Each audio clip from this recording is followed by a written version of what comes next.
Well, hello everyone, and welcome to the Ask an Apologist live stream. My name is Matthew Middleberg, and I'm joined today by Mike Sherrard and Megan Allman. All of us are team members with Apologetics Inc. And today we are doing our monthly Ask an Apologist live stream. It's something that we repeat every month to open it up so that you can ask your questions, so that you can find answers to some of the life's deepest questions. And today we have a fascinating topic of the Olympics, sports, and faith.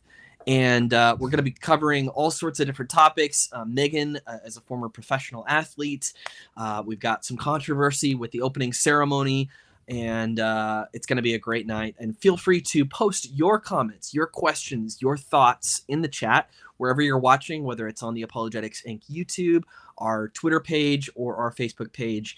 And we will see those questions here, and we'll do our best to address your questions with thoughtfulness and with respect. So Megan and Mike, do you guys have anything that you want to share just as we get into this discussion, as we ask some of these questions? I'm looking forward to hearing all about Megan's professional athletic career. I was a collegiate athlete, Matthew, but thank you for thinking I was never paid. That's as professional as it comes. I mean, honestly, I don't know what could be more professional than being a collegiate athlete. So, well, Mike was that. Yeah. Hey, really? You didn't know that? What did he do? Bowling? Pitcher. He was a baseball player. Curling. I think it was curling. Curling. No, that's right. Yes. Great. Hide at that. I'm excited about the Olympics. The gymnastics is happening. Our men bronzed, so the men's gymnastics team medal. Hey, that's amazing. Awesome. Yeah. That's the so first wait, are we allowed right? to watch? Are we allowed to watch the Olympics? Well, that's one of the questions that we need to answer tonight, because people are wondering, are we allowed as Christians to watch the Olympics after that Olympic opening ceremony? And wow. I'm sure many of you have seen the clips of the depiction of what seemed to be the Last Supper. And it was by a lot of people who were cross-dressing and in drag. And there were also a couple kids there and who were at that table. And then later Dionysius or Bacchus or whoever it is was dancing naked on the table. And a lot of Christians have been very offended by these depictions. And there's been some controversy over whether or not it was an intentional portrayal of the Last Supper. Personally, I think you kind of have to disbelieve your eyes to think that it was not intentional. Even the actress who plays the central character described herself as the Olympic Jesus. So it seems pretty intentional. What do you guys think about that? And tying into the question of, should Christians be just boycotting this altogether? Should we just not watch the Olympics? Well, first, did either of you see it live? Were you watching it with anybody or your kids, perhaps? No, I was traveling. I was flying out to Summit, Colorado, and I was reading a book, and I see the TVs in front of me between the looking through the chairs as a creepy guy would do, right? And I'm trying to figure out what it is I'm watching. I'm like, what are these guys watching? And I was like, oh, this has got to be the opening ceremonies. And then I'm just watching it, no sound or whatever. And it's wild, right? I mean, I'm sitting there and I'm almost in disbelief of what I'm seeing. And the two guys in front of me watching this, they kind of kept doing this. Like you could tell just from body language that they had a hard time, processing what they were saying. And I know nothing about these guys, right? I don't know what their background is, worldview, religion, or whatever. So, seems to me that for most people watching it, it was certainly I don't know what you would say. I don't know if you'd say shock, kind of a wild ride of an experience. So, it's crazy how this has dominated like social media and conversation. Everybody's talking about this, and everybody has a really, really strong opinion about it. Is that what you guys are experiencing too? Definitely the reactionary stuff. I mean, right off the bat, there's offense taken. And I don't know that was all without warrant, like Matthew pointed out. I just don't think I was surprised by what I saw coming out of Paris. this, what did we think? I mean, Mm, and I mm, mean, the nod to the Greeks, the Olympics has been around for a long time, and we think about the Olympic athletes originating in ancient Greece. But at the same time, to mock the Last Supper, I mean, with Dionysus on the center of the table, the god of wine, right? The god of religious ecstasy, not the lamb at the center of the table, but this god. To see what we saw, I just wasn't surprised, I guess. yeah.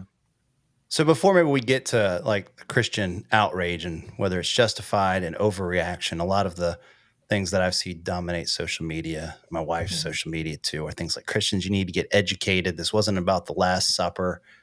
Get over yourselves. You're always looking for a reason to be offended. Maybe even getting into should Christians have been offended. Do we have any sense of knowing what the intent was? It's been hard for me, doing as best research I can, trying to find from the horse's mouth sources that aren't, no news agency is politically unbiased, but, staying away from maybe religious organizations for fear of, if I even were to share that, people would say, well, of course your religious news agency is going to say that. What have you guys been able to find out? Is there any kind of consensus about whether or not this was the intent? What have you guys found out? Yeah, I've definitely seen contradictory statements being released by the Olympic Committee and by the designer of the ceremony, saying both, oh, this is just a depiction of this Greek meal or whatever, this Greek painting, but then also saying things like, well, this, a lot of people have depicted the Last Supper in offensive ways or whatever. And it's like, well, you can't quite have both of those, and so, and then again, going back to the actress herself on her Instagram, I saw the post of her saying, "Here I am playing Olympic Jesus," So it seems to me like people from the inside are saying this was intentional, to depict things in this way. I think maybe a bigger kind of question related to that is, when it comes to, now I'm forgetting what I was going to say. Why don't you say what you were going to say, Megan? That's all right. I just read a source that said that the designer of the opening ceremonies, Thomas Jolly, I think his name was, is, that he was inspired by Leonardo's painting, and it is an iconic image. Yeah. And so he's right. Yeah. Andy Warhol, toyed with that image as well. And other artists have done the same kind of thing. What I don't think he expected was the backlash he got. And so I actually, in thinking through that, it's probably very good that the Christian world reacted the way that it did, to say, you can't take that.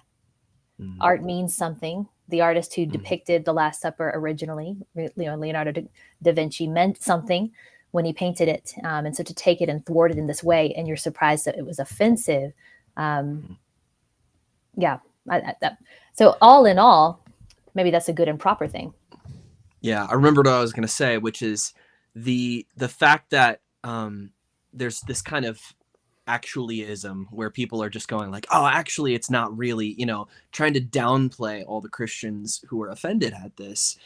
You just would never see that if this was the depiction of Muhammad or something like that, right? You would never see people going, stop being offended, stop, especially people from within the movement, within Christianity, trying to, defend this depiction of people in drag, portraying this hypersexualized thing that so obviously looks like the Last Supper. Whether it was intentional or not, I think it was demonically inspired, and certainly seems to be used as a mocking of Christianity. And yeah, the offensive nature of that, I think, is very clear. And again, I just think you wouldn't be getting this kind of pushback against the offense unless it was Christianity. If it was making fun of Hindus, or if it was making fun of Muslims, if it was making fun of another religion, that would just be universally condemned. And even the Olympic ceremonies requirements say that they cannot denigrate any religion, which is fascinating. And yet they allow this to go through. And their apology statement didn't say sorry for doing this. They said sorry if you were offended, basically, which is pretty wild. So what are the reasons why you think this was offensive to us or to Christians? Yeah. And is it overblown? Yeah. I think the obvious is that, the Christian ethic looks at what it means to be male and female, what marriage is and sexuality is in a particular way. And so for that to be openly thwarted with such flamboyancy, it was, in that way, it was like a slap. And so, and then just to replace Jesus, the Christ figure at the center of the table with the kind of figure that was there, obviously. Do you think many people know what the Last Supper is portraying? Do you think that's part of why, why are Christians so bent out of shape over this? What's the big deal? This is a religious painting that was used as a parody. What's the big deal? Do you think people know what that portrays? Maybe I'm being a little gracious here for them and thinking people just don't understand what that is about. I mean, it's depicting these last moments of before the crucifixion, these unimaginably, what's the word I want to use? It's like almost like sweet and sorrow-filled moments with his closest followers, including sacred Judas, who would betray him. And during this meal, it wasn't a feast of celebration. It was Jesus having some moments to pass on some of the last things he would ever say to them. Certainly the last things before the crucifixion. And he institutes a practice involving breaking bread and drinking wine. And he instructed his followers to do this regularly when they gathered. And this is a practice that Christians have followed for 2,000 years. And it's a symbolic representation, of course, of Jesus's body that was broken for us. That's the bread, and his blood that was shed for us, which is the juice. And so what this depicts is the greatest kind of sacrifice that is possible. Jesus Christ giving his life for the sins of all.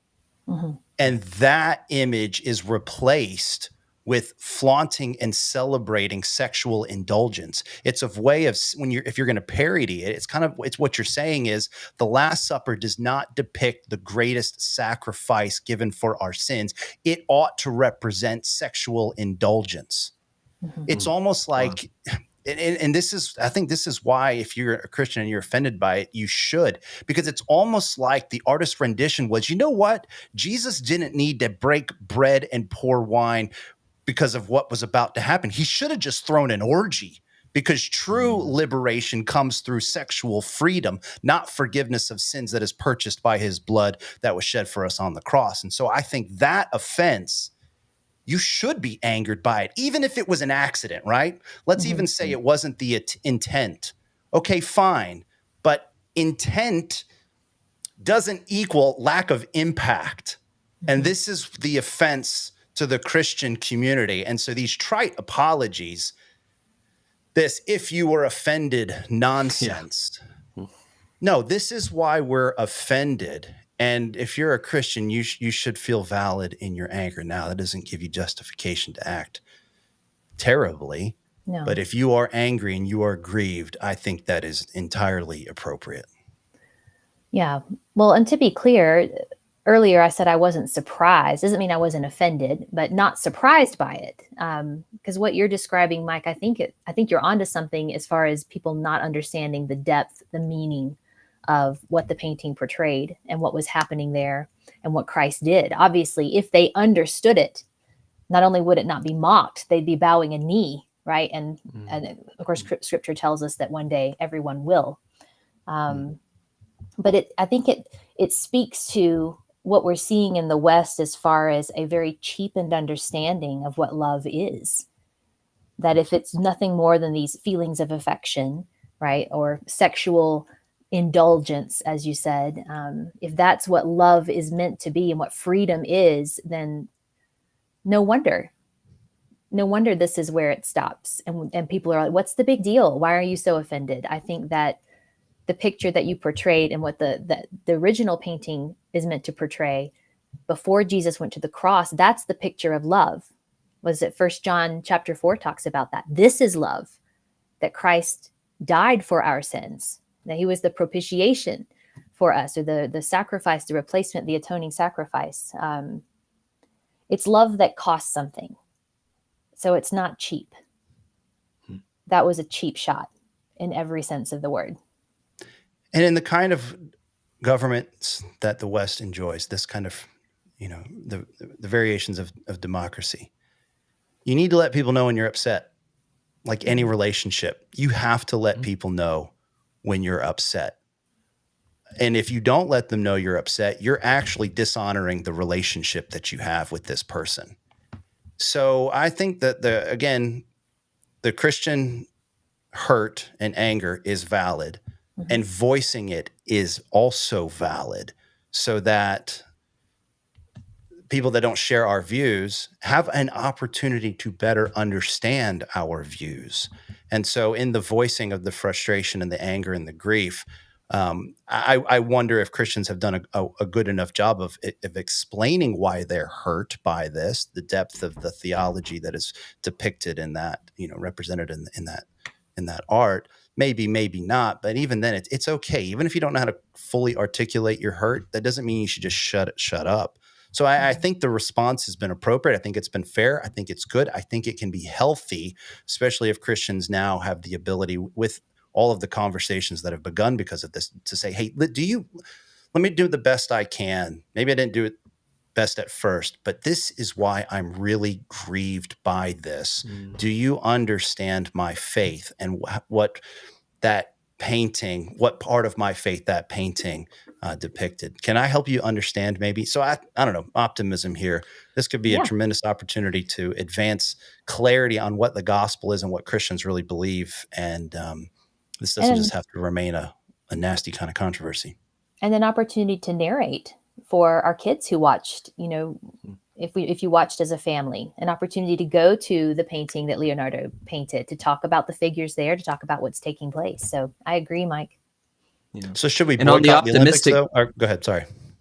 Just real quick, on the optimistic side, in addition to what you're saying, it's an opportunity for conversation and for evangelism. Isn't it interesting that in this nation that's supposed to have totally rejected God and become totally post Enlightenment, postmodern, all of these things, and yet we all kind of come back to Jesus, and even if it's in a mocking way, Jesus seems to be just irresistible. Like you either gotta worship him or you gotta mock him. You either gotta embrace him or you've got to reject him so vocally and outrightly that you have to portray him through art, even if you're trying to mock him. So it is interesting just to see the irresistibility of Jesus in that sense. Yeah. So that said, I don't think we should boycott the Olympics. I don't think the athletes had any say in what was going to happen in the opening ceremonies, but I think that what they are doing, the display that they're offering, whether they are Christians or not, the Olympics is one of the most spectacular displays of human dignity that there is, of what human beings are capable of doing and achieving, of our embodiment, of our body-mind connection, of people reaching the height of particular sports and the world coming together to celebrate something. The Olympics is inherently Christian, no matter what anybody does with it or has to say about it. So I'm not one much for boycotting anyway, but that's a big one for me. I don't think the Olympics should be boycotted at all. You guys might have a different take, but. How dare you, Megan? How dare you? No, I'm kidding. It's fine, Matthew. I still love you. If you offend someone, they should tell you. Yeah. No. I think I'm with you. I think there's a sort of openness to go with your conscience as a Christian on this. If you were offended to the point where you feel like I just can't watch this anymore in good conscience, then do that. If you feel like what, this one guy made this artistic decision that I very much disagree with, and I'm going to not watch this, then let's boycott the closing ceremony, right? Let's not watch that. But this is an option for you. And if you are in a position to really make a bigger statement or a bigger change, I saw there was one of the executives of one of the advertising companies that had bought all of this ad space and stuff, and they were like, you know what? Nope, we're not going to advertise anymore. We're going to spend that money elsewhere. We're going to spend it on Twitter or on X, advertising there instead, because we think this is ridiculous and we want to. Yeah, I saw a headline. I did not fact. I saw a headline. I didn't fact check it, so this may not be accurate. But I think was it Samsung withdrew a $1 billion. Did I see that right, or is that what you were talking about? I'm not sure. I didn't hear that about Samsung, but I heard it about. Maybe I'm wrong about it. Yeah, I'll have to check it out. But that is the thing with boycotting. For it to matter, it has to be felt. Yeah. So whether it's from you have the money to withhold or you have the organization to keep a lot of people back. And so that's the thing with boycotting. That can be where, you hear a bunch of people championing, making a lot of noise about boycotting, and it works against you because you just sound like this petulant, nagging, disgruntled group that doesn't actually have the ability to rally together. There's been a few times where Christians have done that well. Target years ago when they were trying to institute nationwide gender neutral bathrooms. There was a pretty organized boycott there, and Target responded. Now, I don't know if they've since then changed their policy, but at least here in our town, it's still the bathrooms are gender specific. Or the Bud Light example, right? That's right. They went from how many years was Bud Light at the top of? Like 50 years or something like that. Yeah. And lost it. So boycott. So in that sense, boycotting is not foolhardy or vain. It does require a lot of a lot of commitment and organization and a lot of people on the same page, which is hard to maintain. So on one hand, when it comes to this, I get it. The nature of the offense is such that a boycott's not. I don't think it's irrational. I also don't think it's mandatory. And for reasons like the Olympics, it's more than just the artist and the organizers that put on the opening act, right? It's like what you had said, Megan, what the rest of the Olympics represents, the number of other lives that are participating in this. So I think where I would land on this, though, I'd be open maybe to a compelling counter argument, is that I think it'd be okay to leave this in a space of conscience where if there were people, my friends, family, church members, or whatnot, that said, I'm not going to watch this. I said, I think that's fine. I think that's fine. I think I would I think I would encourage the person that's boycotting, though, to then turn around and say, and if you watch this, though, then you now are part of the problem, kind of. And you're starting to see that language. I'm starting to see some posts like, if you watch the Olympics, you're just as bad as the person that put it on. And I think that's inappropriate. So I think leaving this in the realm of conscience is probably appropriate for this offense. Well, that's what I think. Yeah, and I think Megan makes a good point. This can help to kind of transition the discussion a little bit here, that the Bud Light example, there's nothing inherently good about Bud Light, right? It's versus the Olympics. There's something that seems to be very good about the Olympics, and maybe let's talk about the goodness of sport and how we should view sport as Christians. And I think to maybe get into this discussion a little bit. Yeah. Hey, first, let me just compliment you on a marvelous transition. That was that was A+ work right there, varsity. Man. Thank you. Thank you. Really That's good. why they pay me the big bucks. We'll stick with the sports analogies. Gold medal to Matthew. That's right. That's right. Yeah, that was Heisman worthy pass right there. So anyway, we need Megan, our good friend Scott Klusendorf here to do his punning. Tell us a little bit about your experience as a professional collegiate athlete. Okay, not professional, right? Not paid to do it. Paid to coach it for several years. I was a gymnast growing up. I got into the sport really young. I don't even remember getting into it. My mom said I was 3 years old and I was literally tearing up the furniture in our home with my acrobatics. And so she had to find a healthy outlet for it and enrolled me in a gymnastics class. And I just fell in love with it.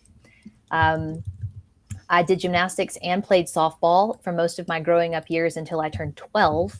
And then my parents made me choose because of the different routes. So that it just was, they were both consuming a lot of time and I had to just pick one. And so I picked gymnastics. And when I was 12 years old, I went from training 8 hours a week in classes. I was competing at that time, but in a lower level. And at the age of 12, I started training 20 hours a week. And I did that all the way through high school and got to do a little bit of gymnastics in college, which was a pretty crazy experience. A lot of that is part of my actually testimony in terms of I really became a Christian my freshman year of college. I think Jesus was my savior a good while before that for reasons. I think I had a childlike faith and I knew he was the Son of God and I believed that he died to save me. And but when I was 19, he really became my Lord. I started to put it together that this Christianity thing applies to every aspect of life. So to try and make that long story short, Matthew, the one you're getting at, I was my senior year of high school. I walked away from gymnastics because my coach left the sport, and I was trying to go to college and just not making a lot of headway. I really wanted to be a Division I gymnast, but I just burned out. And so I left it behind. I said, I'm done. And I ended up going to the University of Georgia on an academic scholarship. And after my freshman year ended, I went back to school my sophomore year. And through this crazy series of events, ended up with an opportunity. I was asked to walk on to the University of Georgia's women's gymnastics team, which at the time was either ranked 1 or 2 in the country. They were always one of the juggernaut teams back then. There were about 3 or 4 teams who would always be up toward the top, and Georgia was one of them. And it was like the Lord saying, oh, you want to do this gymnastics at this level? Well, that's fine. We'll do it my way. So I was asked to walk on as a backup vaulter for the team. They had some injuries that year and needed someone in that spot just in case. That was the event I was most terrified of. I'm like, great, Lord, as you would have it. Sure, I'll do it. So it was an incredible year and a literal dream come true for me, but I got to train and compete with some of the best gymnasts in the nation. So you did it for your sophomore year, is that what you said? Yeah, the 2001, 2002, well, it was a 2002 season. So I have an SEC championship ring because our team won SECs that year, and we placed second at nationals right behind Alabama at Alabama. So what was the best and the worst thing of that year? The best thing was the realization of a dream. I got to wear the uniform. I was on ESPN. I did all the things. I had little girls who wanted my signature. It's funny. I wasn't as well known as some of the other girls because we had the big time girls who were on the team and they were a little more famous because at that level, some of them have quite a following. So there was no social media at that time, but still. And I remember a little girl coming up to me because I was at a competition. I didn't dress out in my leotard. I just wore the jacket and pants for the competition. And I had on my necklace. It was a cross necklace. And I had a little girl come up to me and I said, hey, so who's your favorite gym dog? Because that's what our team was, the gym dogs. And she said, well, I really like Corey, who was one of my teammates. She said, but my mom said I should probably get your signature because you're a Christian gym dog. That's cool. So that was but I guess they'd seen my necklace. I don't know how, but anyway, it was an interesting time. The hardest part of that year was the stress of it all. So the realization of a dream wasn't as dreamlike as I thought it would be. It was incredibly hard. It was hard on my body because I'd been out of the sport for 18 months. So what I did was unheard of, especially at that age and at that level of gymnastics.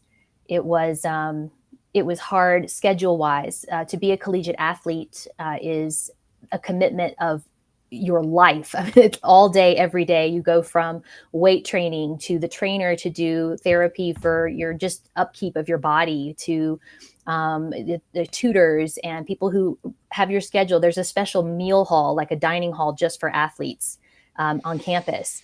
And I was enrolled in 15 course hours. Athletes usually do 12. And I had a part-time job teaching gymnastics, and I had just started dating Tripp, who is now my husband. And that was all happening that year. And so it was one of the hardest years of my life. But man, I don't know how you had enough dating Tripp. I can only imagine knowing him now, dating him as a he was the young best part of 20-year-old. that year. He was I great. can't. I got to imagine that was the most exhausting part of it all. No, that's funny. Anyhow, that was that year. It was incredible, and it was a gift from the Lord, and I learned. I'm still learning from it. But yeah. Well, that's great. So what do you think that experience taught you about kind of you mentioned just with the Olympics, it's this portrayal of human dignity, and you mentioned that it's some of the best of humanity. And I think maybe I feel that when I watch the Olympics. There's something that we feel, I think, when we watch the Olympics and we see these athletes competing at this high level, and we just see the blood, the sweat, the tears, and of course the commentators are on there, just actively describing how unbelievably intense, these things are, and how hard these athletes have fought to get to this level, and all of these things. And so we sort of feel that. But what do you think that is? Why is it so exciting? Why is it so engaging to watch athletes perform? It's funny because I was looking at some comments today and memes about how people will comment if an athlete makes a small mistake, and they're like, "Oh, that was terrible." It's all this stuff. And it just makes me go, they must have no idea. No idea. Oh, well, she bobbled on that skill on the balance beam, or whatever. Like, me sitting on my couch eating my chips. Right. Gonna probably make a grunt when you get up. That's it. Yeah, exactly.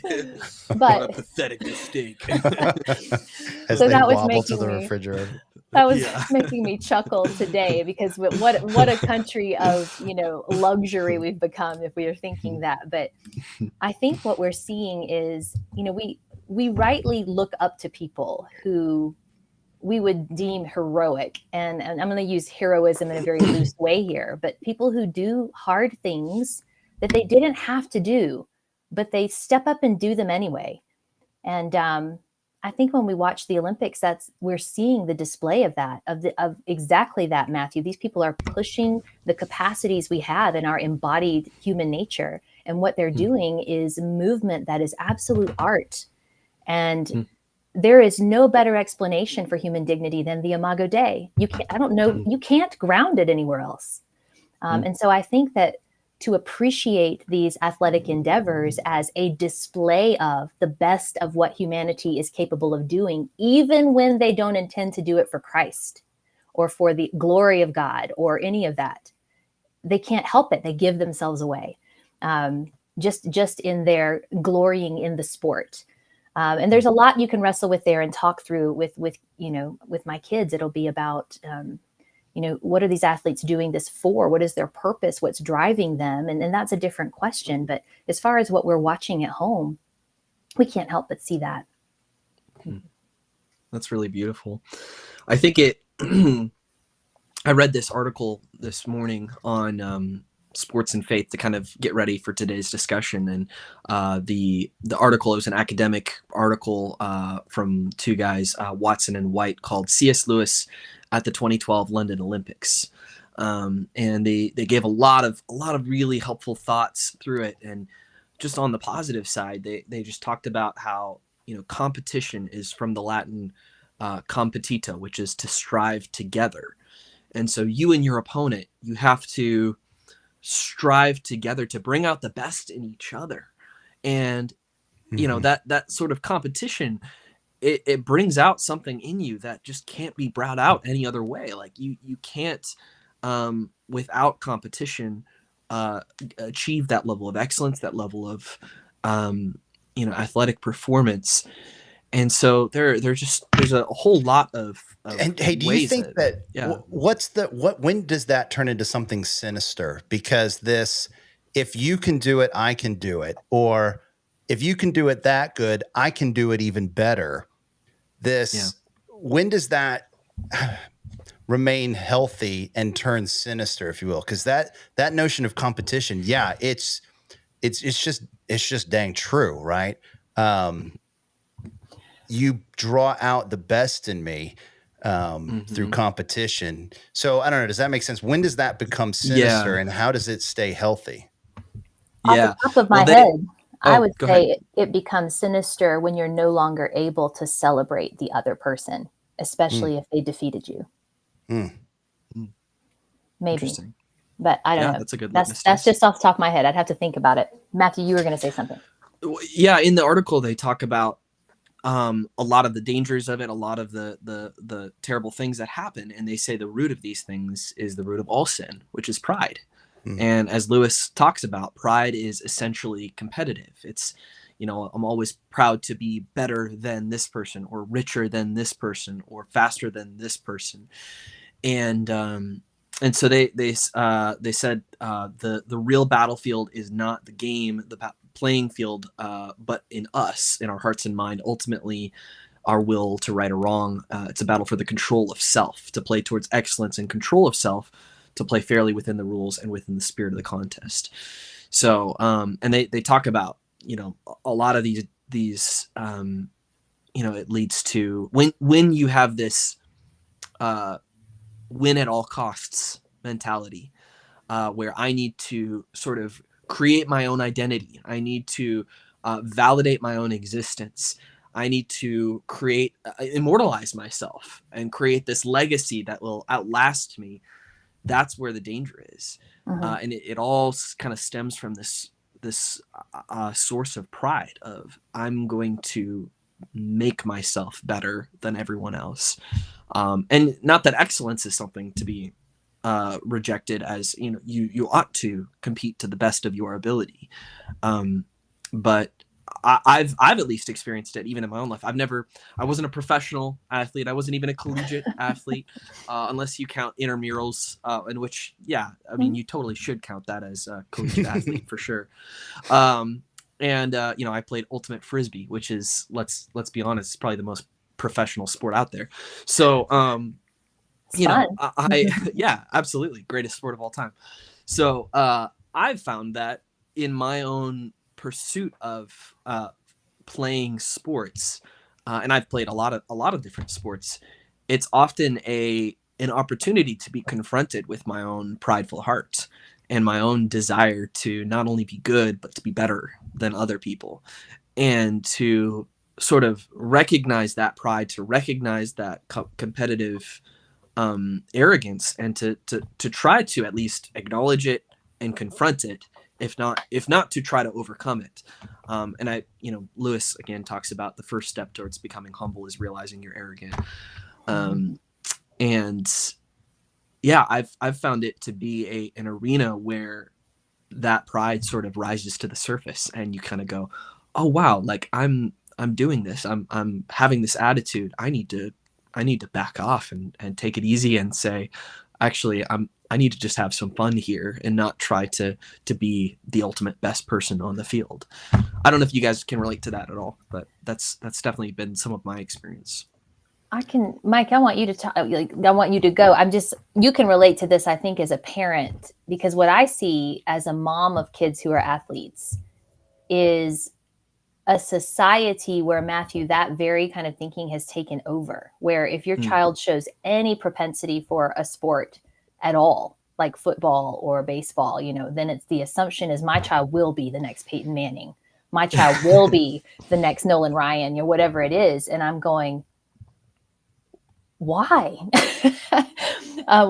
Why can't the sport be enjoyed just for the sport's sake? Because sports has so much to offer by way of glorifying God and growing character. But anyhow, that's a crazy thing.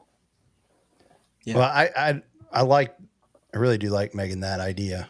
I've been sitting here thinking about it, how to keep that ambition in check or moving properly. Being able to celebrate your challenger, I think that's a pretty good mark. So I'm sitting here thinking about one of the reasons I was good at sports growing up. I played, from as soon as I could walk, I was hitting a baseball in the front yard. And my dad taught me to hit left-handed because it's 2 steps closer to first base. And then even though I'm throwing right-handed, and eventually I became a switch hitter. And but I had my brother's 2 years younger than me. And, so like with basketball in particular, we play a lot of pickup games, and I'd hate it if he beat me, right? So there's this competition there. And I think Brian would say the same thing, that we made each other better. And I always, though, would celebrate my brother, not maybe exactly right after he would beat me, for example, but in general, big picture, I would celebrate my brother. And I think this is one of the things we're getting into. I mean, I love sports, and some of the practical values of it is this is a real life play. This is a real world way to learn some things that it's hard to learn in other places. It just really is. I mean, just how do you properly grow in ambition without becoming a monster? Doing it when you're 10 years old and 12 years old on a baseball field, that's the place to learn something like this, not when you're running a Fortune 500 company, right? Right. And you haven't learned ambition well, and it's just this monster of a thing in you where it's, I will win no matter what. If you watching, it's hard to gauge someone's life, but watching the documentaries on Jordan, it seems like that was Jordan. His ambition was never sanctified, if you want to use religious language. And sure, he was the best that there was, but man, did it almost like possess him in a way that, without knowing a man's heart, but what you can tell from, just what you're seeing, it just does not seem healthy for him. So like for my son Conrad, for example, dude's crazy good athlete. I mean, he just drips athleticism. He's more like his uncle Brian than me. I was good at baseball and other sports just because I think I hated being bad at them. And I had other skills that I could use to get good at it. My brother just dripped athleticism. He could not practice for a week, fall out of bed half drunk. Not that he would do this in high school. And then go hit 2 home runs in a game. And I'm kidding. He wasn't half drunk in high school. That was a total joke. But not that just wake up, throw on a uniform, and Sorry, go Brian. hit 2 home runs. Yeah. You're outed. Yeah. Yeah. I mean, Brian Sharp was a household name in Gwinnett County when he was growing up, and that wasn't me. Conrad's more like Uncle Brian than I think he is like me. But Conrad also has like that ambition that I have too. This drive. So how does Conrad mature as a young man with that? I mean, there's a few arenas, and for me, it's almost like I want to say there aren't any better arenas on where to learn how to properly have ambition in life, and to excel, to be the best, not enjoy defeat, but not pursue victory because of pride and arrogance and this belief that you are better than everyone else and therefore they must always be beneath you. No, just this drive to steward well that which you have, push the limits, become the fullness of what you can be as a man made in the image of God or a woman made in the image of God. And of course, athletic endeavoring is pursuit. That's not the only place that we do that, but it is a way to learn some of these skills, right? Yeah. And it's so a huge just way. You think like Conrad, for example, how you learn how to practice for a goal, how you do this in a team setting, how you handle public failure. I mean, that's the thing about sports too, right? I mean, I've struck out with the game on the line before. I remember a game where I had 4 errors. I mean, and you're everybody sees this failure. You let your team down. And then the ability to pick yourself up, whether it's apologize to the team, experience their love if this is a good environment. And they said, that's all right, we got your back because we're going to make a mistake. And I know you're going to get my back next time. Yeah. I mean, this is just an opportunity for a lot of growth and maturity. And last thing here, you got to get me off this talking about my kids and particularly Conrad now, because we just came out of All-Star season. Nice. So Conrad just had a game here. It was a winner go home All-Star game. And he comes up to bat last inning. They're down by 1, runners on second and third. The other coach brings in their stud left-handed pitcher. The kid looks like he's 17 years old. I think he shaved before he went out to pitch. And this Conrad is It's a 10U league. Yeah. And his dude's throwing gas. And so Conrad comes out first pitch. He's late, makes contact though, but fouls it off first base side. Next pitch, Conrad's actually out in front. Weak ground ball, third base side. So now he's down 0-2. Well, this guy throws it in, and Conrad just smokes a line drive over the shortstop's head. I'm an idiot dad in the stand screaming, game, game, game. You know, everybody's cheering and excited. And both runs come in. That's a walk-off, except everybody's looking around like, what the heck's going on here? The umpire's walking out. They're talking. He calls Conrad out.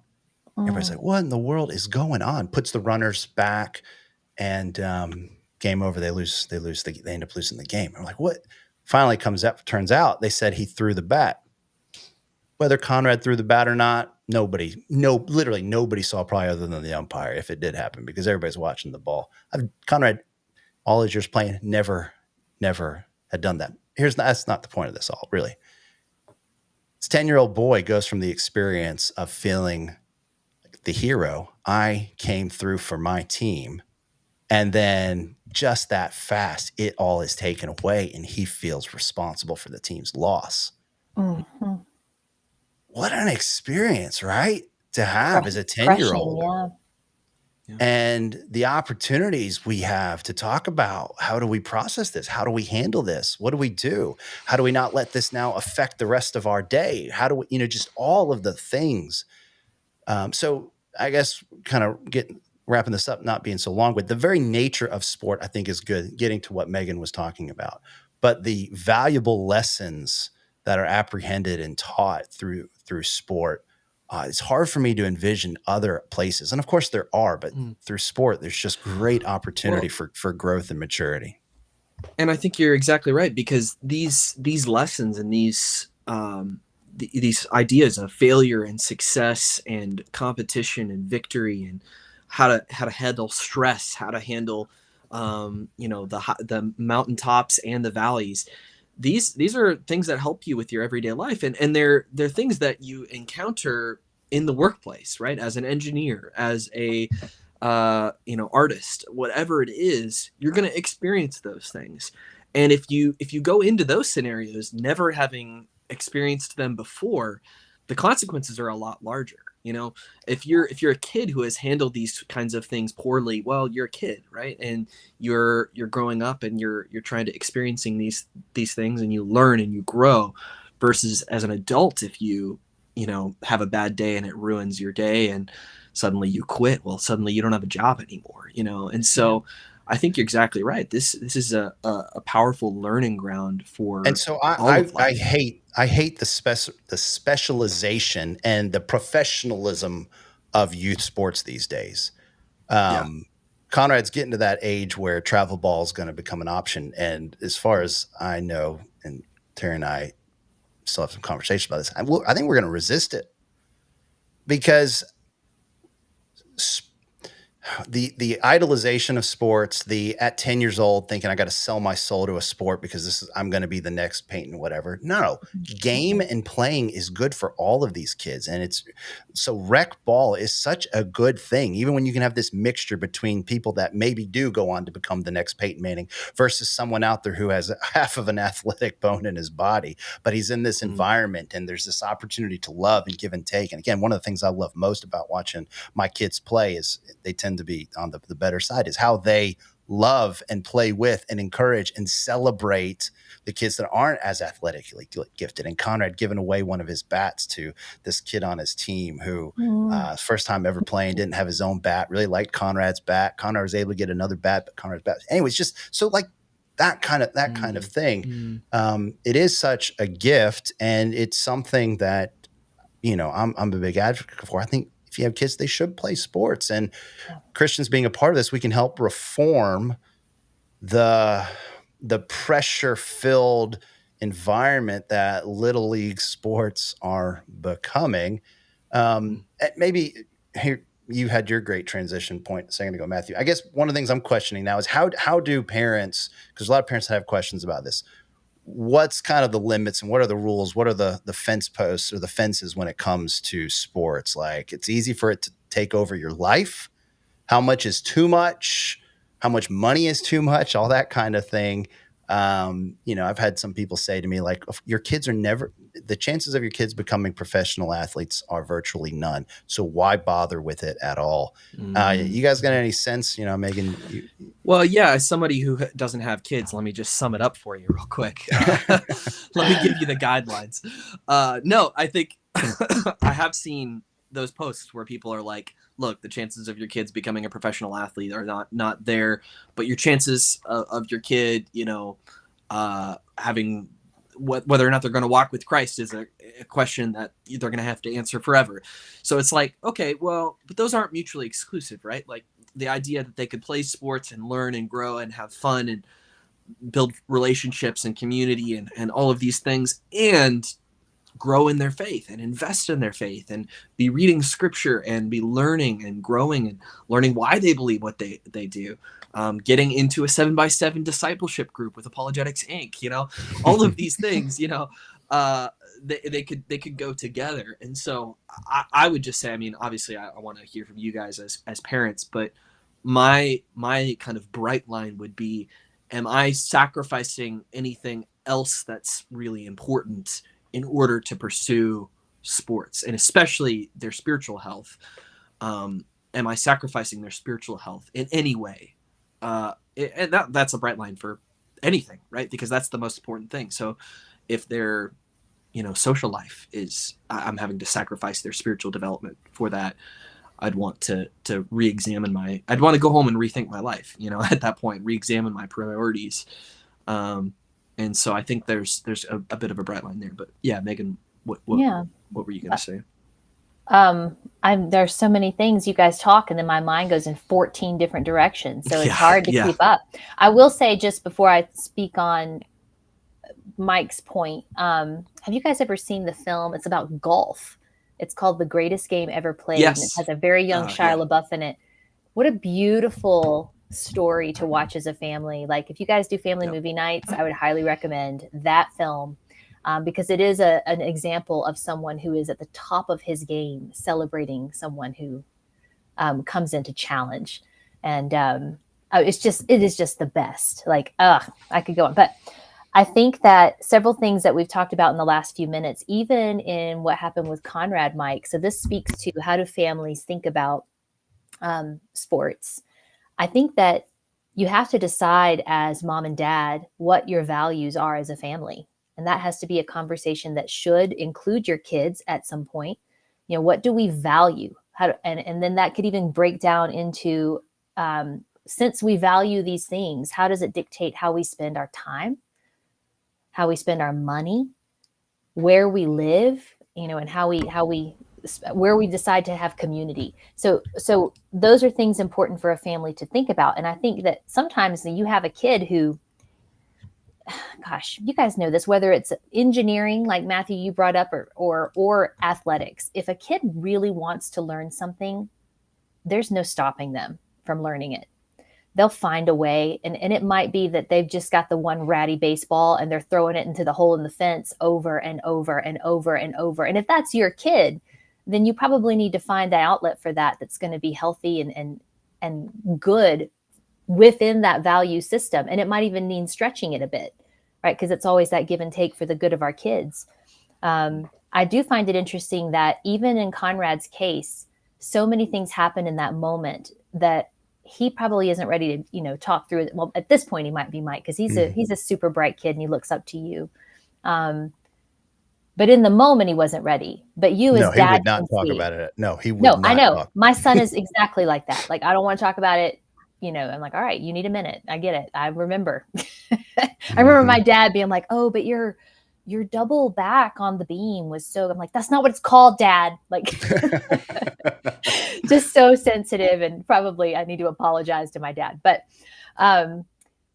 even in the game, right, here we are tying back in with the opening ceremonies of the Olympics in Paris and what's going on there and the things that our culture is valuing versus the things they say they value, which is heroism and things that require limits. Every one of these sports that the world is hanging on the edge of their seat watching, unless they've chosen not to for good reasons, is dictated by rules. Like this rule that Conrad broke with not even meaning to cost the game. I bet you he'll never throw the bat again. But at the same time, it teaches him like the way that you win matters. And what a Christian, inherently Christian principle, that there would be limits necessary for freedom to flourish within the game. Mm-hmm. That everybody in the game can flourish because the limits are there, and you cannot step out of those limits without being called a cheater, and rightly so. So we still value that in sport, just not in other areas of life, though God certainly put those limits into place. But the other thing is the Christian ethic is that deontological ethic. The way in which we achieve the end actually matters. Conrad made a mistake, and he's going to learn from that. But one of the biggest things he can learn from that is, son, the way you win the game matters. And you will win other games, but you will do it in a way that won't be called into question. Right? So, I mean, like all of this is important. So I hear parents who, when they're strapped for time, they make decisions with regard to sport. And I think I applaud those parents to say, like, we just don't have the capacity, especially since sports are organized in such a way that they demand so much money and time. Yeah. It's not just rec sports anymore. Others go into them, but I think that parents being the teacher at the end of the day is important. What can we learn from this? How can we talk about it when they're ready to talk about it, right? And please learn the terminology, like of the skill or whatever. But yeah, I'm like Matthew. It's late for me. Lost my train of thought. But there's something there.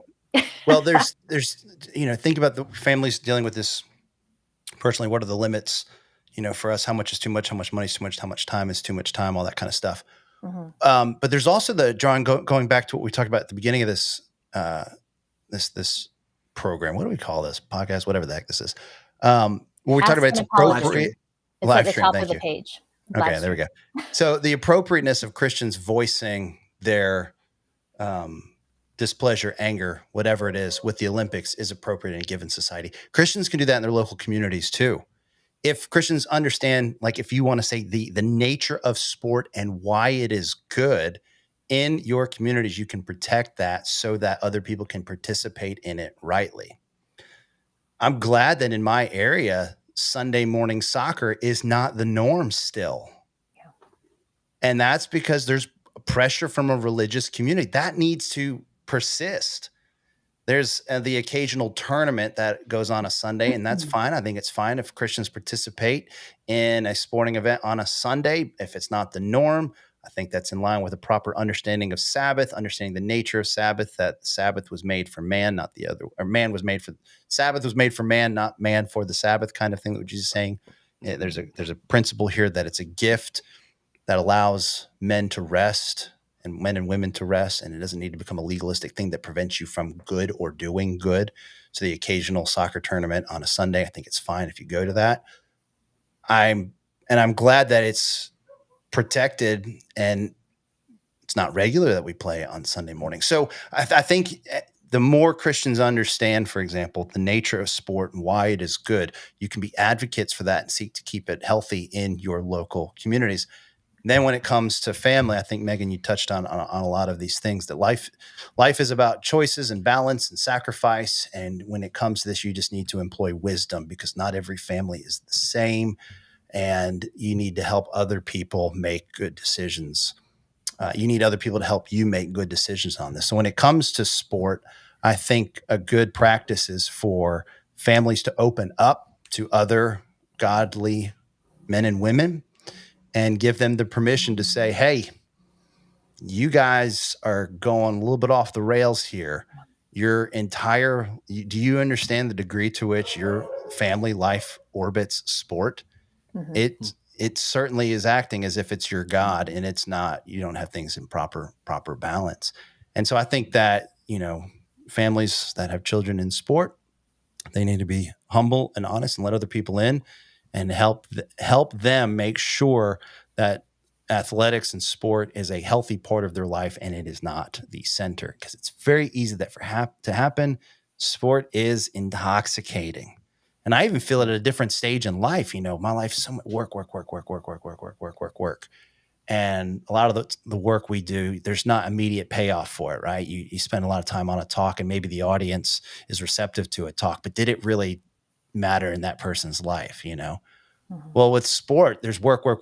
Then there's the immediate payoff. You know the rules, you know how to play it. When it's over, it's done. You know what you've done. It's immediate success. So I found for me that intoxicating thing of even Conrad's sport, right? Where I go and it's like just a moment of reprieve from the stress of life. And it becomes very intoxicating. And I'm in my middle ages now. I'm starting to understand why other people start to live through their kids. Yeah. And so like, that's another thing where I got to be honest with myself and be careful about, you know, how that works out. So, anyhow, inviting other people into your life and letting them hold you in check, I think is key in maintaining a healthy balance with sport. That's good. Well, there's encouraging things too. One of the things you talked about was, I just thought about delayed gratification. It's probably one of the very best single things that sports can do for kids is to teach delayed gratification, and that hard work is not the same thing as bad. But in terms of what athletes do get to do, for those kids who are like, they can't not do the sport, right? They're made for that athletic endeavor. And so there are parents who are sacrificing, like mine did, to allow for their kids to train at that level. I think about the fact that it reminds me, you guys have read Kelly Kapik's book, You're Only Human. Mm-hmm. If you haven't, okay. When he talks about, he's talking about art in that, and he has an art professor. The book, by the way, is about finitude. So he's a theologian writing a book about limits, Dr. Kelly Kapik at Covenant College. And he talks to an artist professor friend of his, and he asks him, what is the one thing you want your students to learn when they sit under you in art classes as art majors? And because we have a culture that's so much about the finished product, like we want the perfection, we want the gold medal, we want that, and we want it as fast as possible. And this art professor said, I want my students to learn to love process. Not the finished product, but the process of getting there. And I think that's something that the best of athletes learn. They learn to love process. They love the training. They love the hard work. They love working, overcoming through pain. And on the hard days when you thought this is going to be a trash day at practice, and yet you broke through something that you were trying to accomplish. Like, they love the process. And there is something wonderful about athletics for that. Yeah, because if you take, you know, that the other book you're reading, the Three Philosophies, the problem that Ecclesiastes points out is so much of the joy that we live for is the joy of outcomes that may never be realized for any number of reasons. And so the challenge in life is being able to apprehend the simple joys, if you will, that come through normal, mundane, and scare quotes again, kinds of things. So another way to say what you said, the process, right? And again, through sport, there's an opportunity to learn that lesson, that if you simply live for joy and outcomes, you're going to live a very unfulfilled life. And you're going to be performance oriented in everything you do rather than secure, right? Because that sport identity can take place. That reminds me of the little prayer book of liturgies, Every Moment Holy. The Rabbit Room puts that out. There's 3 versions now, but just these liturgies and Liturgy of the Ordinary, another great book. But there's a whole movement back to that, I feel like, within the faith that is so important and that would be applicable to sports, though I haven't seen it directly applied to sport in a book form. So somebody might write that book. I was just thinking about, just before we move on, Matthew, I was just thinking for parents who are worried about their kids, like, I'm keeping them from achieving things. I just wanted to say this, and it's been on my mind, so I feel like I should. Roger Federer, is that how you say his name? The tennis player, like the great. I've read it more than I've heard it. So he didn't really even pick up tennis until later in his high school years, and then into college. Really, he's a key component in a book called Range, which is about people who try lots of different things when they're young, and they don't settle on their specialization, if ever, until much later. But they're more successful on the whole because they've had this other experience that helps them solve problems differently. But he was, so that's just as an encouragement to either students who are listening or parents who are like, but I want to do all these things and I'm already 12. And I'm like, you're fine. Nobody's going to stop you if you want it bad enough. Relax, be involved in a range of activities. And that's, again, so we really do need to help one another resist the temptation to sell your soul for a particular sport, especially at a young age. And stories like Federer's are great ones to remind us that there is no singular path to the top of athletic achievement. And there's a number of very successful athletes that have had a balanced childhood. And it's good to help us resist the temptation to give it all at such a young age. Yeah. Well, and I think I just heard there was a one of the teams, the male sand volleyball players. I think he was a NBA player for a while, and then he gave up the NBA to go back to his first love, which was volleyball, and now he's qualified for the Olympics. So there's been a number of those kind of dual sports. I know Steve Nash, famous basketball player, also was a professional soccer player as well, and there's been a number of people who embraced multiple sports and multiple different fields and arenas and tried to live more balanced lives as well. Sanders. So Deion Sanders, wow, okay, interesting. He was football then basketball or baseball, right? Yeah.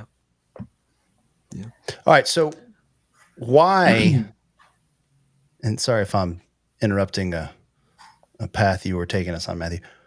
We're in apologetics. Such a good transition lined up. Okay, sorry. That's okay. No. All right, so we're an apologetics organization. Aren't apologists ball was stolen to keep the sports analogies going. Hey, I'm talking here, dude. Come on. Friendly competition.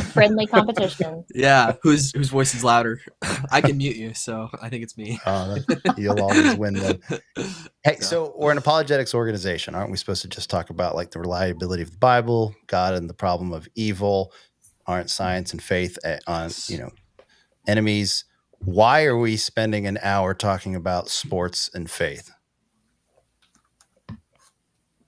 We shouldn't be, honestly. Because evidential apologetics.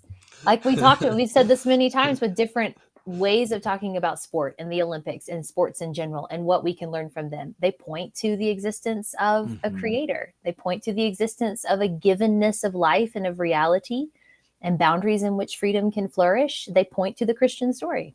That's why. Boundaries within freedom can flourish. That's a profound statement right there, because I was just talking to a friend today who he has a friend who was like, look, either you're trying to kind of enforce these laws in my life, and it's either grace or it's laws. And I'm like, no, that's a false dichotomy, right? Like, in order for there to be freedom, there needs to be proper boundaries, and in sports is a fantastic analogy of that. Perfect analogy. If you try to say, your opponent says I can shoot the basketball from wherever, and I say, well, you're out of bounds there. And he says, I'm not traveling, traveling doesn't exist. And I'm going, no, you have to bounce the basketball. If we can't agree on the boundaries, if we can't agree on the rules, then we can't even play a game together. No, it's meaningless. And so you have to have these shared, you have to have that competito, this striving together, this cooperative element where we say, here are the rules and we're going to play within the rules. And that will allow us to actually have this incredibly fun, incredibly amazing game. But without the boundaries, it's gone. Yeah, I think sports and music each captured the fullness of reality really, really quite well. And they had these two things in common: the necessity of order and creativity. So you just made that point perfect about sports. Without the order, it's just chaos. I mean, can you imagine if you went out to do something athletic and there's literally no rules and you just went out there and did whatever the heck you wanted? You spun around, threw some balls, grabbed a bat, did some stuff with it, and you walked off and someone said, man, great job. that was well done. You'd be like, what the heck? I just spun around like an idiot for 30 minutes. I mean, there's no meaning to it. It's But the postmodern Olympics. Yeah, there you go. But the presence of order does not eliminate creativity. There's within that order, there's really endless creativity. And if you've ever played a sport, you see your kids do it, but you've probably done it yourself. You do something, you go, hey, did you just see that? Yeah. And it's the spontaneity and the creativity that has meaning within the order. And so music has that same thing. There's the order, and music is mathematical in nature. And within that order, though, there's endless kind of creativity, and it gives meaning to that creativity and that freedom. And so, yeah, I think the nature of sport kind of captures well the nature of reality. And so, yeah, when I was asking that earlier, I wasn't, in case anybody watching was wondering, I wasn't like, I thought, why are we doing this, guys? No, it was just like for the onlooking like question, like, why the heck would we do this? Yeah, I think it's important for those reasons, but also I think a part of a, cultural apologetic methodology. And we, in terms of methodology, apologetics, I think we're guided by a cultural apologetic idea. And one of the things that it's good to do is just promote what you can promote, celebrate what you can celebrate. You don't have to just criticize what's broken. You can promote what's good. And God did create a good world that, of course, has been marred by sin, but there's still opportunity for a lot of good things to be enjoyed, and to accept them as a gift from our Creator. And I think athletics is one of them. Sport is one of them. I think it's an example of being good image bearers and having subdominion over the earth. Part of that is thinking about creative ways to enjoy our humanity in cooperation with one another, to push the limits of what can human beings do, and how can we do these things together. And so there's just great opportunity for sport to really be seen as a gift where we can enjoy the gift of God's creation, ourselves being part of it, and do this in cooperation with one another, that Christian and non-Christian alike can benefit from. Yeah. And plus in the Bible, Paul talks about running the race well. He uses some sports boxing analogies. Yep. Yeah. I'm not shadow boxing. I'm boxing. Mm-hmm. Yeah, that's good. Straining forward to what is ahead. And just that kind to of receive the prize. Yeah. One of the things I knew we were going to be talking about this topic, but Tripp and I recently had an experience at a gymnastics camp teaching young athletes. We went back into our old world for a week into gymnastics to teach it was a camp for competitive gymnasts, women's gymnastics. And he was teaching at the higher level. He was over on uneven bars because my husband used to coach gymnastics as an uneven bar specialist. And I was working with some of the younger kids on balance beam. And one of the things I noticed for the first time, as I'm thinking back on my sport experience, I've been out of it for a long time and had gotten back into it. And I'm watching these kids wrestle with fear on the balance beam, as you could imagine. And I realized that in my younger years, not having a complete understanding of who I was fully, certainly who I was in Christ, there is a mind-body connection in sports that I think has to be coached well. And my theory is that the higher level athletes have figured that out. Unless they're just living in some pretty horrific dissonance to where they're just terrified a lot of the time and have to overcome it differently. So to watch these kids on the balance beam and know that they've been trained, a lot of them as I was trained, which is you just shut your mind off and go. You don't bring your mind with you, and you certainly aren't allowed to feel emotions. If you need to cry, do that in the bathroom. Like there was a period of my life where that was kind of a rule. And I think it was more about keeping very emotional teenage girls under control and practice environment. But it sounds horrific, and it really wasn't that horrific. Is what I want to say. But to watch these girls and then kind of shift gears with what I've learned now and be able to go, let's talk about what you're thinking about when you get up to do the skill. Your body knows what to do. You just showed me the skill on the floor.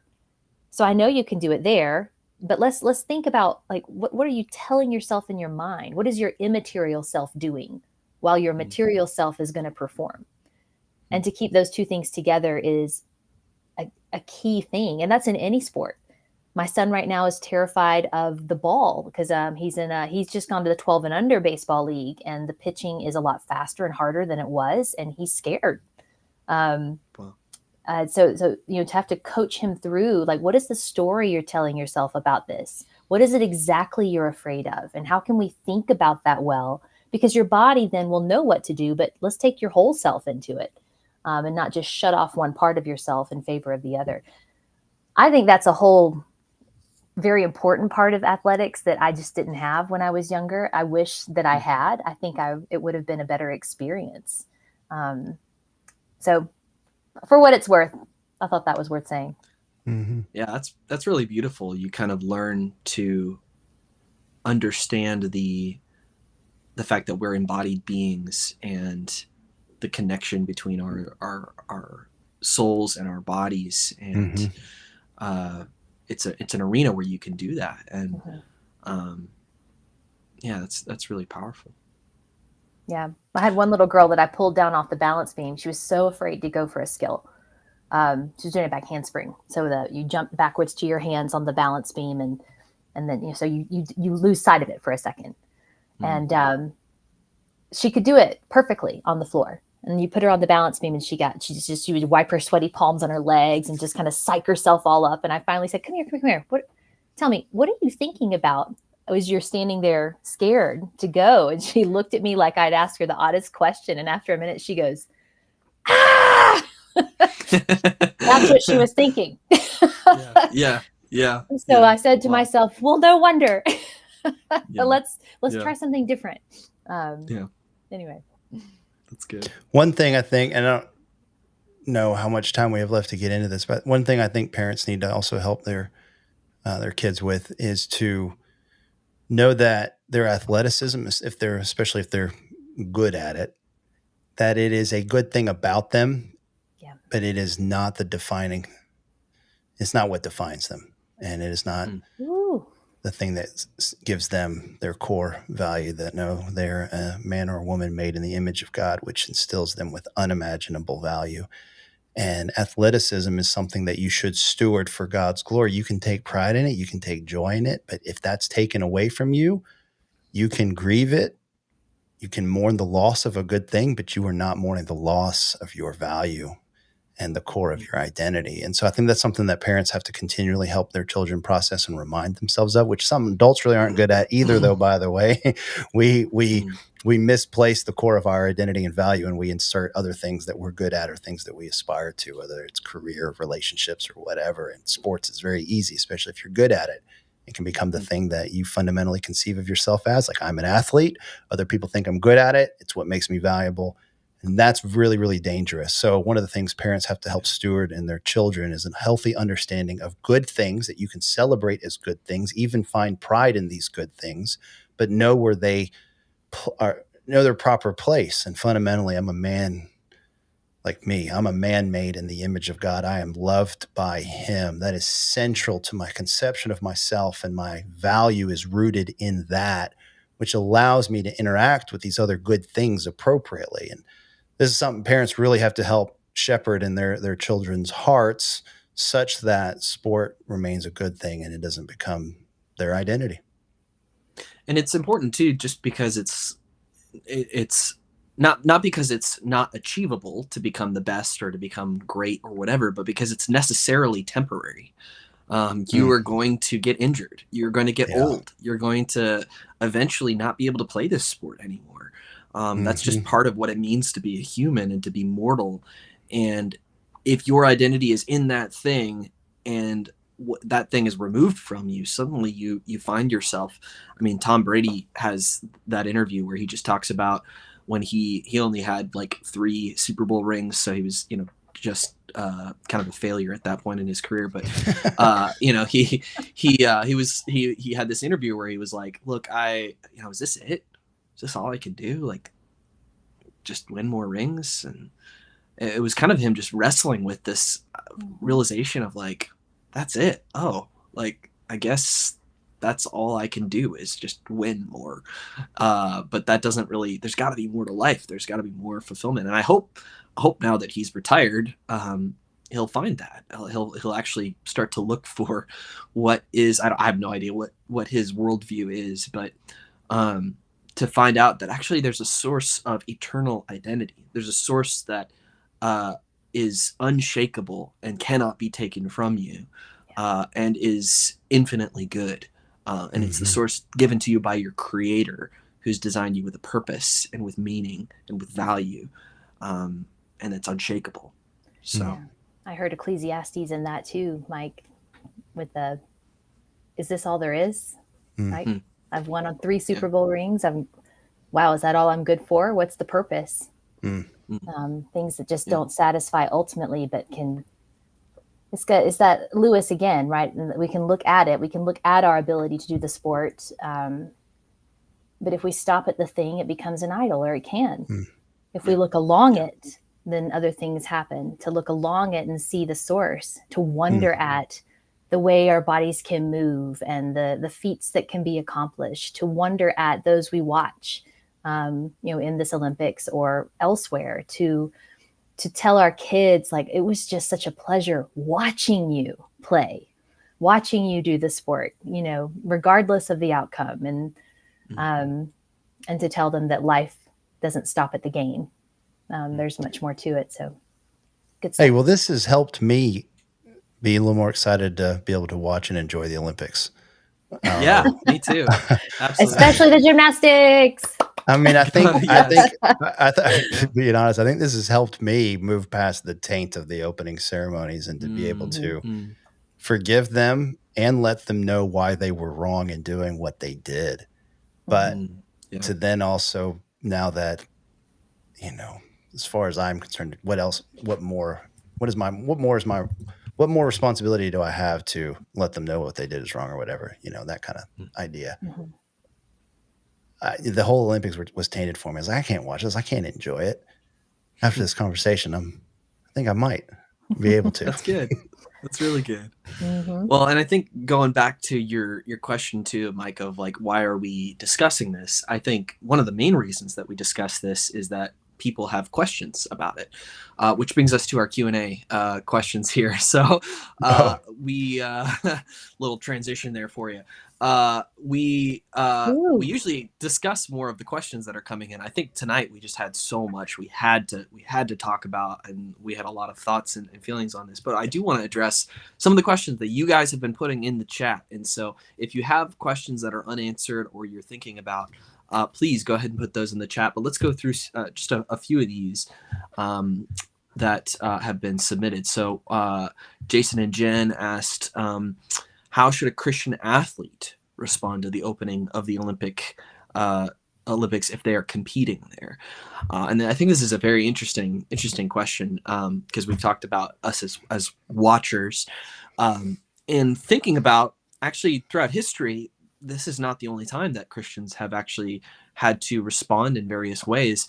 I was reading in that article, it talked about Lord Sebastian Coe, who was the chairperson in London in 2012.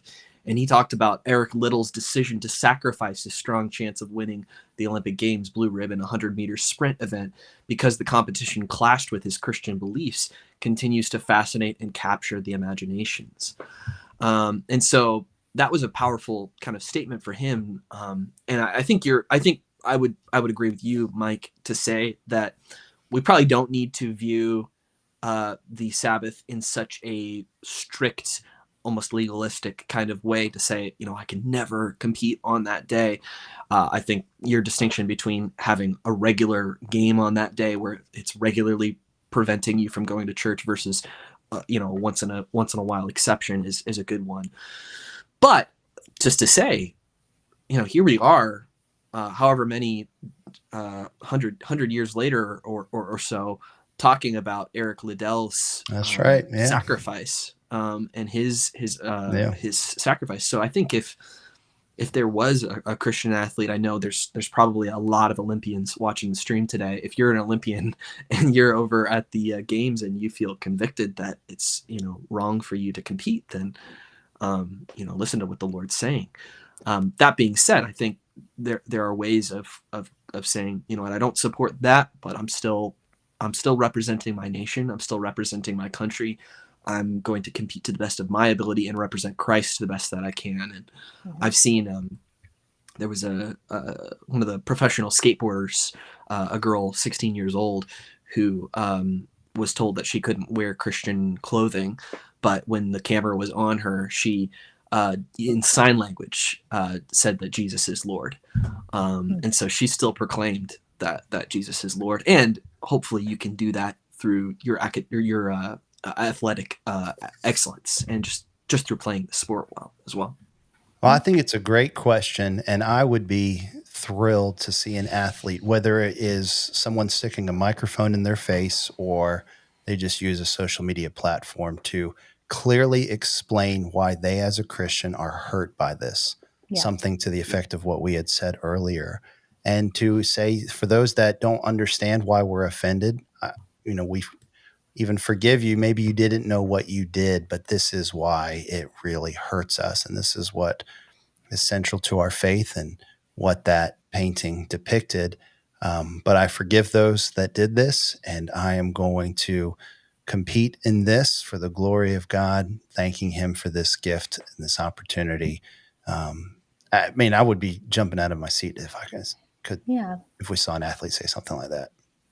Yeah, and I agree with that, Mike. I also agree it can be an issue of conscience, Matthew, but I think that what an opportunity to present in sport art that would counter, that would fly in the face of the poor art that was put forth. And I would agree that whatever platforms you have to be able to utilize that to tell what the real painting is. Right. Well, it makes me think of Daniel in Babylon, right? Yeah. And he and Shadrach, Meshach, and Abednego, they're out there and they are better than everyone else, right? They didn't go, look, we're in Babylon. This is offensive to our religion, and therefore we're not going to compete. No, they actually were placed into positions of authority because they were seen as healthier, better organized, better leaders than the people around them. So there's a real chance here to stand up for Christ. Susan shared that it was C-Spire was the advertising agency that pulled their support, not Samsung. So thank you for that. Missy said, how beautiful are the feet of those who bring the good news, is obviously talking about soccer. That's a really good. I think that's probably the extra spiritual version, the ESV translation. There you go. So thank you for that. Great. Well, we don't have any more questions coming in at the moment, but is there anything else that you guys wanted to talk about before we close the stream tonight? No, but I do have. So if anybody wants to make a comment, do it, because I have an excerpt from the liturgy for the competition that Jason and Jennifer had posted about reading to their son Andrew. Okay. Yeah, would love to close with that. And just to remind everybody, this is a once a month stream. We do it every month, and it's a space for you to ask your questions about various topics. We always try to have a theme where we theme it around. So if you have enjoyed this conversation and you want to be a part of it next time, then please follow us on Facebook, on Instagram, on Twitter, and on YouTube. Subscribe to our YouTube channel so that you can be notified the next time that we are hosting this. You can also go to our website, which is apologetics.org, to get on our email list so that you can find out when these live streams are happening, because we want more and more people to be a part of this conversation, to be able to ask your questions and seek deep spiritual answers. So Megan, go ahead and take it away. Yeah, this is again from Every Moment Holy, Volume 1 by Douglas K. McKelvey. A liturgy for those who compete. This is just an excerpt. There are, O Lord, eternal patterns, fragments of the story of redemption etched into our competitions. So let me be sharpened by my participation in them, in this active parable of struggle, in this drama of things to be risked and lost or gained, of heroics, of hope defeated and hope resurgent, of wars waged against doubt and the voices in my own head, of struggle against the elements, struggle against the limits of my own strength and endurance and ability, and of struggle against a real opponent who seeks my defeat. For these are each small echoes of the fights that a life of long obedience to Christ might entail. So let the many struggles in this competitive arena serve to form in me a resolve that will spill from the boundaries marked out for this contest and into the ways I live out this life of discipleship, with intentionality and focus, ever mindful of the clock, and with eyes fixed on the prize, knowing my time here will be brief and, therefore, my choices will matter. Though my training for this even is physical and mental, or this event, though my training for this event is physical and mental, may it also serve to shape Christ-like qualities in my spirit, yielding a greater fortitude, endurance, faith, focus, discipline, and intentionality in the ways that I live my life in your service and for your glory, O God. That's great. Mm-hmm. Beautiful. Beautiful. Thank you for sharing that. Yeah. All right. Well, that concludes tonight's stream. Again, if you want to join us next time, please follow us on social media or subscribe to our YouTube channel. And God bless everybody.